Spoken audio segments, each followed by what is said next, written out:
Good afternoon, everyone. We're going to take a few moments to let folks come on in, and we'll get started shortly.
All right. Good afternoon, everyone, and welcome to the State Treasurer's Office webinar series, Inside the Vault, Resources for Local Leaders.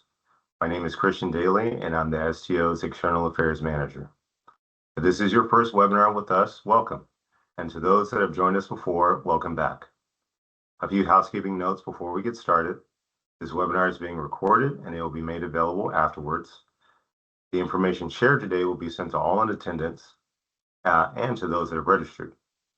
And we encourage you to drop your questions, if you have them, into the chat. We have a treasure trove of information lined up for you.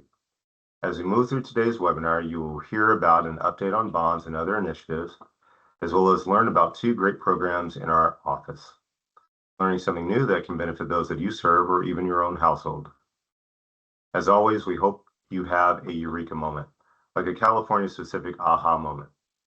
This webinar will be as interactive as it is informative, as we have a few polls for you to engage with us. That said, let's open up this vault. Okay, we're in the holiday season, and there's plenty of snacks and treats to go around. But we have a question for you. Would you rather give up sweet treats or salty snacks? I see our poll is up. So go ahead and vote, and we'll see the results come in.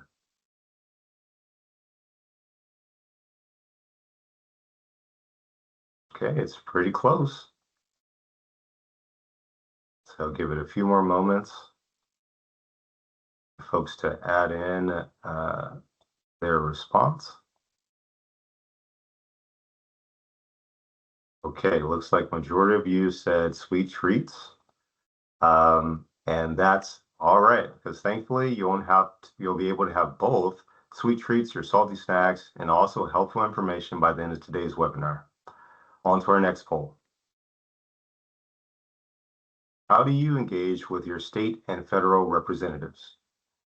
Our poll is up and we see our options. Do you engage directly through social media? Let's see.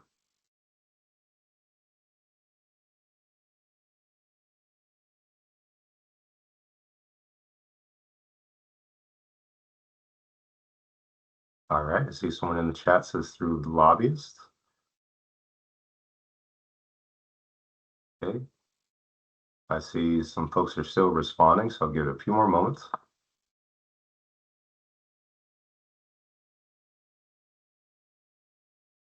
Okay, looks like aside from our friend in the chat, most of you, a majority of you say it directly through email, phone, or meetings.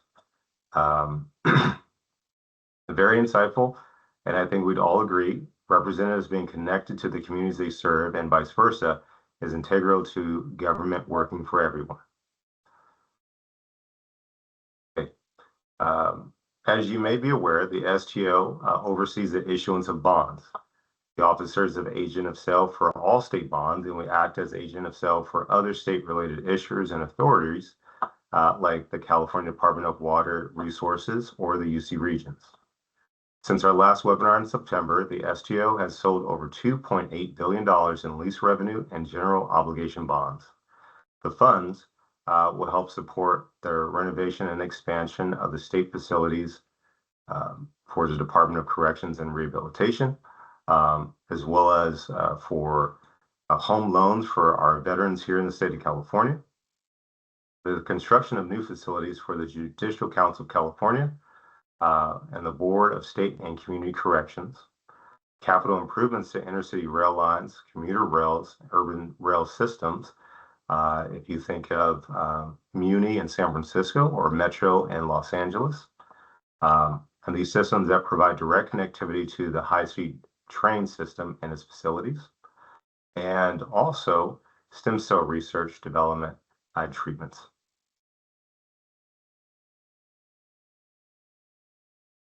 So what's new since the last time we've all gathered together in September?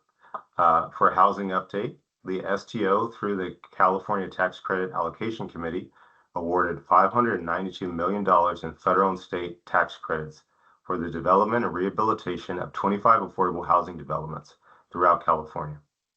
These projects will create over 1,500 new units of affordable housing serving veterans, seniors, families, and individuals transitioning out of homelessness. Investing in healthcare, just last month down in Southern California, the STO celebrated with Loma Linda University Children's Hospital for the groundbreaking ceremony of its pediatrics medical clinics. To date, the STO has awarded over $307 million to Loma Linda through the California Health Facilities Financing Authority, providing funding for equipment and/or the construction and renovation of facilities. A legislative update. During this recent legislative session, Treasurer Ma sponsored and supported a number of bills that were signed into law by Governor Gavin Newsom. Some of these bills include AB 2731, which grants CPCFA, an office within ours, the authority to issue tax-exempt private activity bonds for qualifying carbon dioxide capture facilities, helping the state meet its climate goals.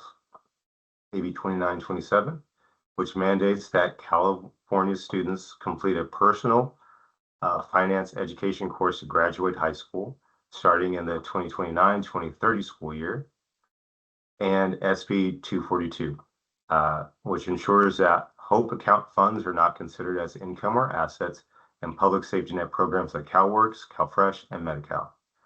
And if you're hearing HOPE for the first time, it is a life-changing program within our office, providing a trust account to youth that have been in the foster care system for over 18 months or more, and youth that lost a parent or guardian to COVID-19 during the pandemic. We hope to share more about this program in a future webinar. And finally, mark your calendars for a webinar designed to provide local public officials responsible for the investment of public funds with the opportunity to learn more about the local agency investment fund program within our office. The LAIF webinar will be on February 13th in the new year. Moving on to another poll. So what do you think is the biggest barrier to employees saving for retirement? Our poll is up and we have a number of choices. So go ahead, take the time, answer, and we'll see the results coming.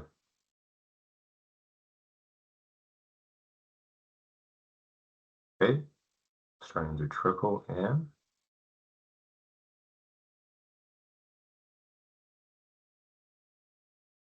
All right, I'll give it a few more moments.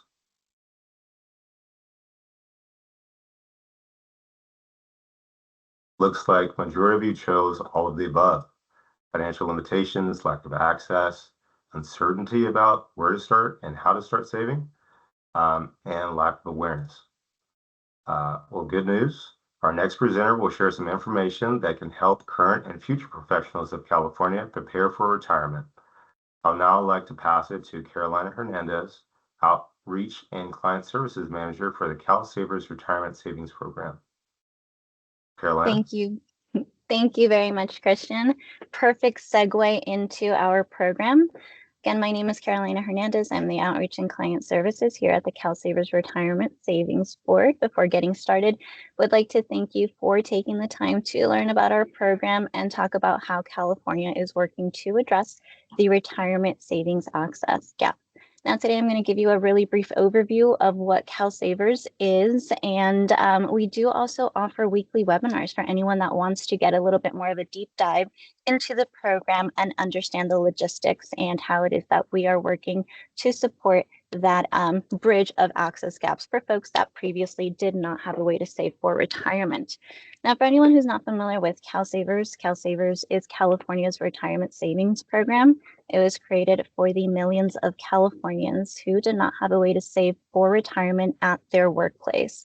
Also really important for business owners to be aware of the program as it is a compliance mandate. Getting into some of the specifics, before I do like to start by sharing the situation that California was trying to address when the CalSavers program was created and this mandate was imposed on business owners. Now, before the launch of the program, we did conduct a few studies, and what we learned from those studies was that nearly half of Californians were projected to retire into economic hardship. Now, we believe that a key driver of that fact was that before the launch of CalSavers, there were over 7 million Californians who did not have a way to save for retirement at their workplace. So they did not have a way to put their own funds into a retirement program. And we found that to be particularly important because that research also showed us that when we do have access to a retirement option at our workplace, we are 15 times more likely to be participating and be on a path towards retirement security. Now that statistic jumps up to 20 times more likely when that program also features automatic enrollment, which is one of the key factors of CalSavers. Next slide, please, Christian.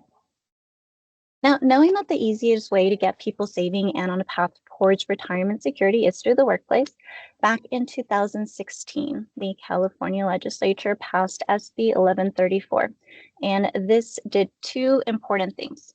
First, it did create a retirement mandate for business owners, and secondly, it authorized the creation of the CalSavers program as a free option for compliance for those employers. Now, as of 2023, that mandate states that California businesses who are not already offering a qualified retirement plan, we do have a list of what all those eligible qualified retirement plans are on our website. So businesses who are not already sponsoring their own plan, who have at least an average of one employee or more, that employee does need to be at least 18 years or older and is not the owner of the business, must register for CalSavers and facilitate their employees' access to the program. Now, before 2023, that original requirement was for businesses who averaged at least 5 or more employees. But Assembly Bill 1126, it expanded that eligibility to just one employee, and that went into effect in 2023. So this essentially means that those employers who already have an eligible plan, they are already compliant with this requirement. Any employers who do start a plan by their compliance deadline, they will also be compliant and exempt. But those employers who want a simple and free way to meet this requirement are welcome to register for CalSavers. Now, in order to determine and identify which businesses are eligible and do need to comply with this requirement, we do receive information from EBD, and they report to us the number of employees that businesses have reported for a full calendar year.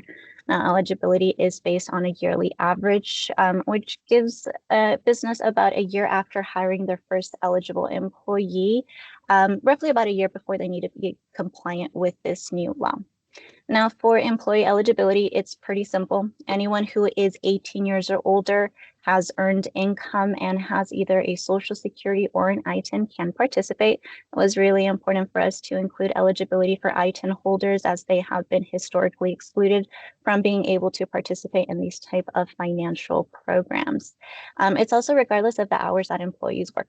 So not only do full-time staff have access to CalSavers, also any part-time workers, any seasonal workers, and they can also access the program immediately after hire. hire. They are required to have access to CalSavers within 30 days of their hiring date. So there is no waiting period for them to be able to start saving. And also this program is open for individual participation. So anyone who is not working for a participating business owner is also welcome to join CalSavers. Next slide, please.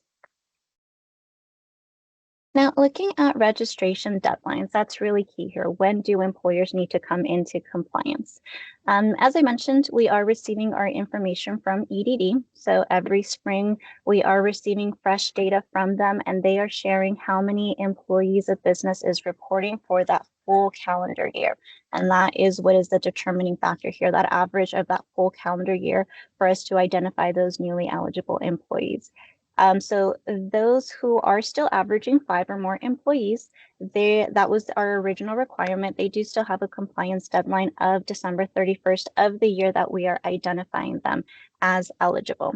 But as I mentioned, that legislature did expand that employer mandate to include any business owners who have between 1 to 4 employees.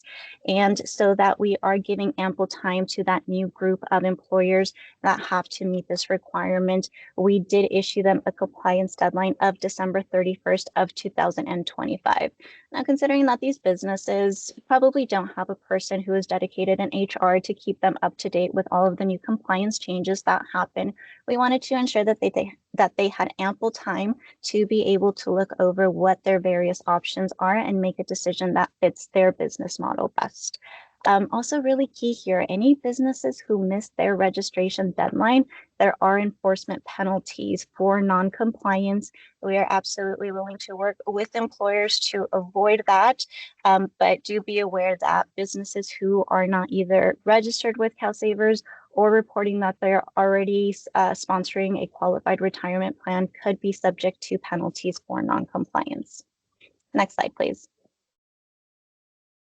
Now, the following are going to be some of the key employer features that we had in mind when we were designing CalSavers.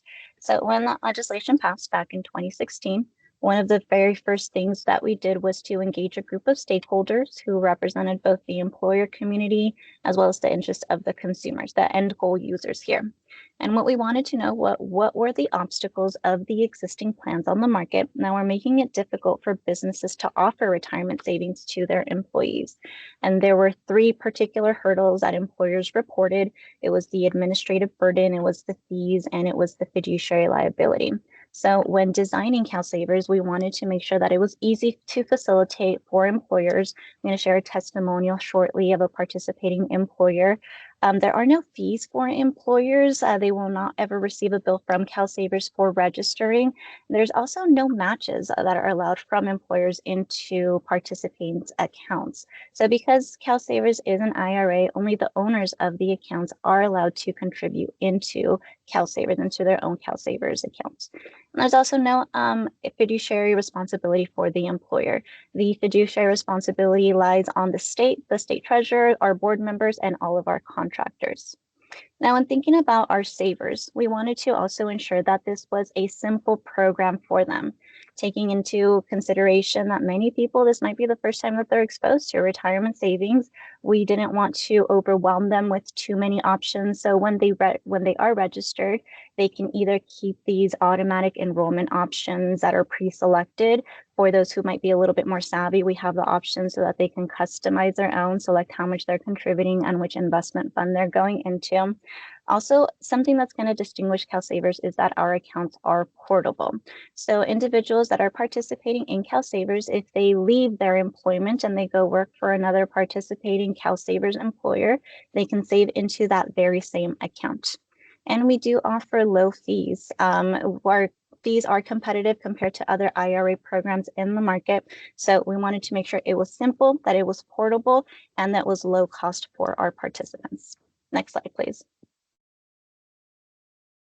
Now here I'd like to share just a couple of testimonials from people who are actually participating in CalSavers and what their experience has been, both from our savers as well as our employers who are facilitating the program.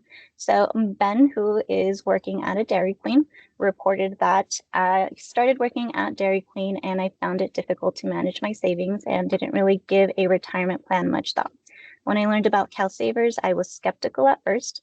I thought taking money out of my paycheck wouldn't be beneficial in the long run and would be more of a nuisance. And as more time passed, I had a more positive outlook. The money being taken out wasn't so much where I was struggling to pay rent. It was all automated and very manageable to someone who had no experience with finance, and it made savings seem easy and really helped me understand the importance of it. And same from our participating employer, Latricia, who works HR at an LA restaurant group, shared that facilitating a retirement program for our restaurant locations allows us to provide them with additional financial support and help them become more aware of their options for investing in their future. Before CalSavers, we didn't want to offer a private plan due to large fees and administrative costs, and we were not certain many would be interested as they work multiple jobs and desire immediate finance options. However, despite facing some barriers with setup, all seems to be working smoothly.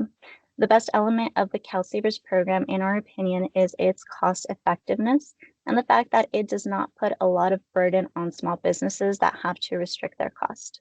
The ease of setup and the availability of a helpful customer service team have also been valuable as we encountered difficulties in the beginning. Next slide, please. Here, I'd like to share some of the resources that we offer to support our employers along the way, as well as our participants, starting with our website. We do have a really robust website, a lot of downloadable information for our employer community as well as our participants. We do offer weekly webinars, both for employers so that they can learn what it means to register CalSavers, how they would go about facilitating it for their employees, and also for our participants, our end users, right? We show them what it is to, or what it means to contribute into their own retirement program, how CalSavers work, how an IRA works, and all of these are conducted live. So there is the Q&A section at the end that's really valuable for our participants. We have a wonderful customer service line. We have a line that's dedicated for our participants as well as a line dedicated for employers, any questions that they need to ask that they want a quick response to. Then we also have our on-site support. We have a really great group of representatives who work hand in hand with employers. They can schedule a one-on-one appointment so that they can help them along the facilitation process or just answer any questions that they might have in a more personal one-on-one setting. Now I will hand this back over to Christian, but we'll be here for the end of the presentation to answer any questions that you might have. Awesome. Thank you, Carolina, for giving us that briefing on the CalSavers program. Shifting gears to the business and higher ed communities, what percentage of, or we have a poll here, and the question on the screen, what percentage of families in your community do you think could benefit from an additional financial support for college? So we have our choices, and let's see the results in just a moment. Give it a few moments. See, the results are shifting just a bit.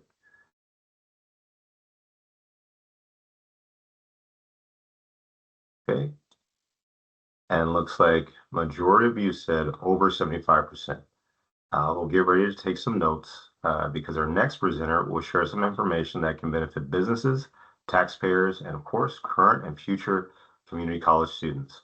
I'd like to pass it to Carolyn Abubashar, Executive Director of the California Educational Facilities Authority.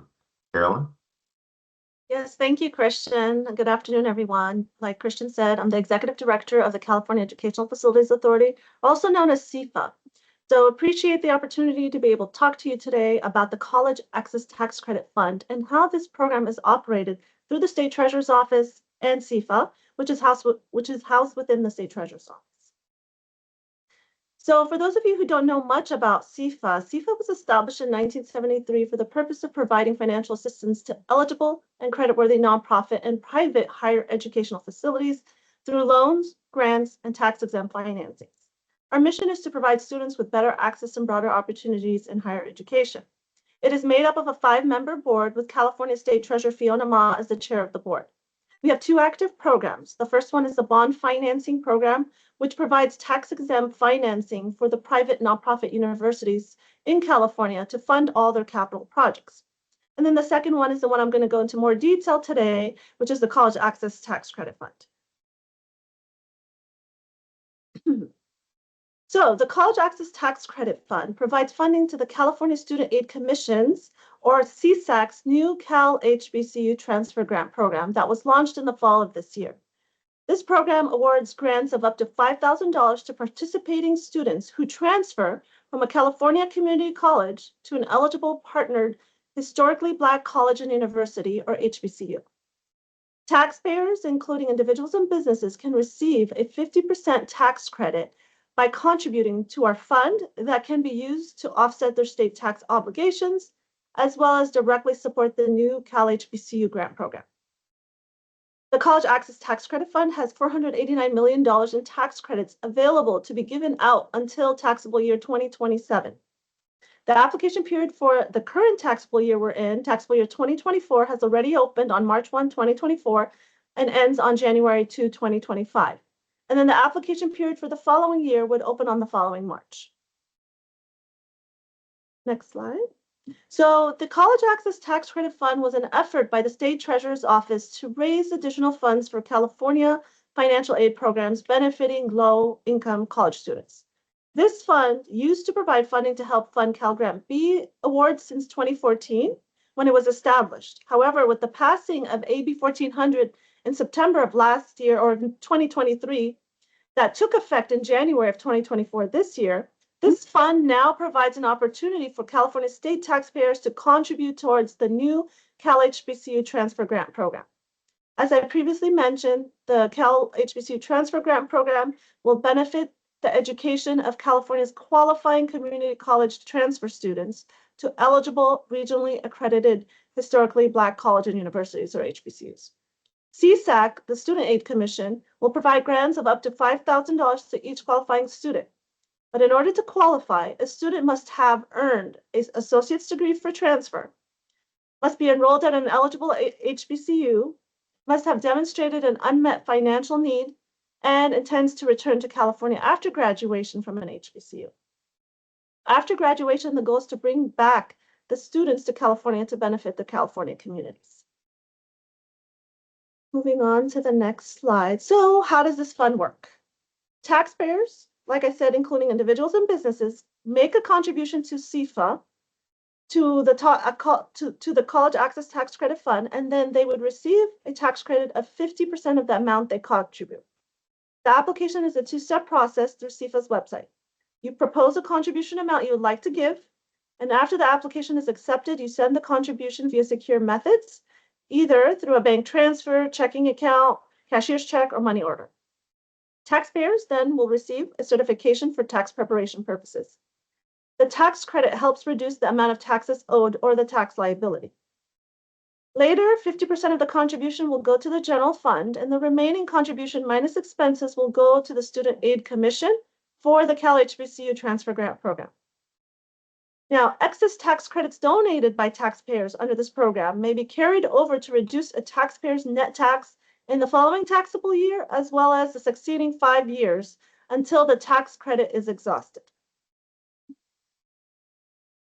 And then the last slide is CFA's contact information and website. And we have the application on our website, our FAQs. And if you'd like to get more information on the tax credit and how it benefits the CSAC Cal HBCU program, you can visit our website. And we'll be happy to answer any questions at the end of the webinar, as well as you can email us for additional questions as well.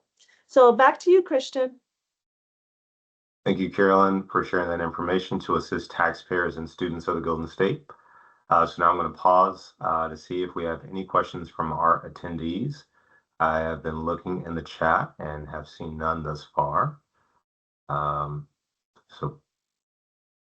With that, go ahead to drop in your questions and we'll get to them. But I will move forward and we can always answer them offline. Now we have a couple of questions for you. We would love to know how we can better serve you and your respective communities, keeping these webinars tuned to meet your needs. Which program area do you want to learn more about within the STO? So we have our selections up.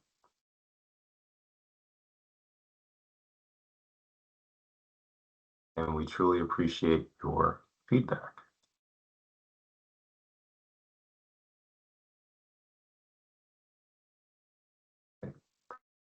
Also, we'd love your input on today's webinar. We're dropping a survey link in the chat that you can open to provide your feedback. It is a quick survey, only 3 questions, and should take you probably less than a minute. I see that in the chat, the link is there, and feel free to click on that so you can have that window open. Again, we thank you for your feedback.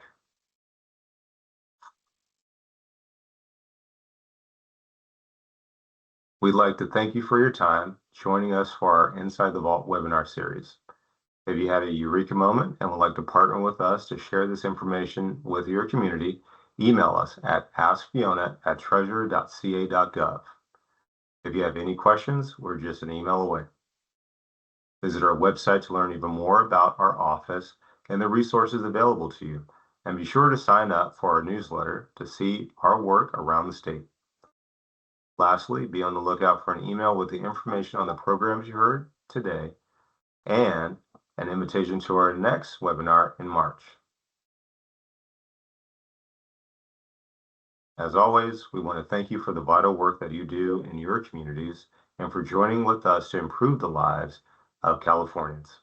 Have a great day and happy holidays to all.